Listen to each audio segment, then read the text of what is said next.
तपाईहरु भुमखोलाको नजिक ठाउँमा यस्ता बाटाहरू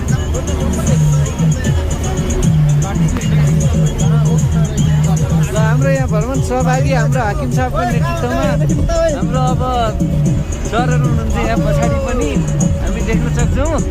हामी 8 बजे 8:15 चाहिँ हुडुङ टाटोपानीबाट अगाडि लाएर अहिले हामी 9:30 हुने बेलामा अब 10 बजे 2 घन्टाको करिब 2 घन्टाको यो यात्रापछि पुरै अफरोड बाटो हिँडेर भुमखोला आइपुग्दैछौँ।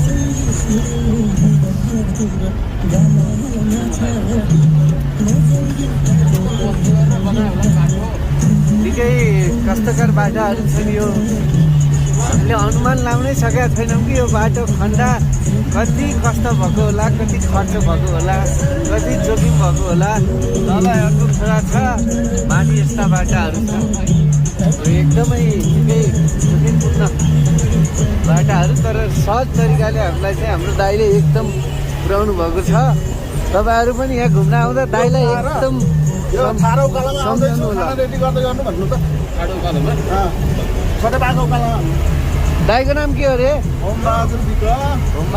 हाम्रो दाइलाई चाहिँ धेरै धन्यवाद। अब तपाईँहरू पनि यहाँ यदि घुम्न आउने एकदम हुनुहुन्छ भने दाइलाई हामी भुमखोला आइपुगेका छौँ है हजुर। यो हाम्रो डोर्स टाटोपानी त आइसकेपछिको पहिलो स्टेसन। अब यहाँबाट हाम्रो पैदल यात्रा सुरु हुन्छ भुमखोला। कति हिँड्नुपर्छ दाइ माथि पुग्न?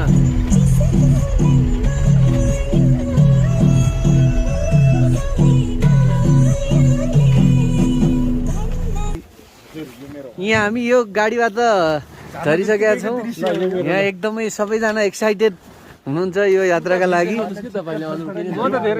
यहाँ अलकन्तार भिरहरू हामी देख्न सक्छौँ। यो एकदमै यो नेपाल हो कि अर्कै होला कि भन्ने जस्तो ठाउँहरू छ।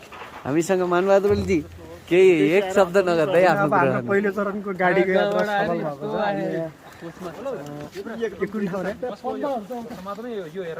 धन्यवादजी केही त भन्नुहोस्। यतिखेर एकदम चिसो भए रुगा उफुले समातिसके। अब उकालोमा के हुन्छ थाहा छैन।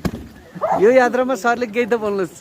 अब हामी चाहिँ खास तिहार लगत्तै जाने प्लान गरेको र बर्सातले गर्दाखेरि त्यस बेला जान पाइएन र अनुकूल मौसम पर्खिँदै अहिले चाहिँ अत्यन्तै अनुकूल मौसम, सबैतिर घाम लागेको पारिलो हुँदाखेरि आज हामी हिँडेका हौँ। बिहान 6 बजे हामी बाबिया चौरबाट हिँडेको। हामी चाहिँ तातोपानी आएर खाजा खाइयो र अहिले हामी यहाँसम्म आइपुगेको छ। यहाँसम्म गाडी सुविधा रहेछ। अब हामी चाहिँ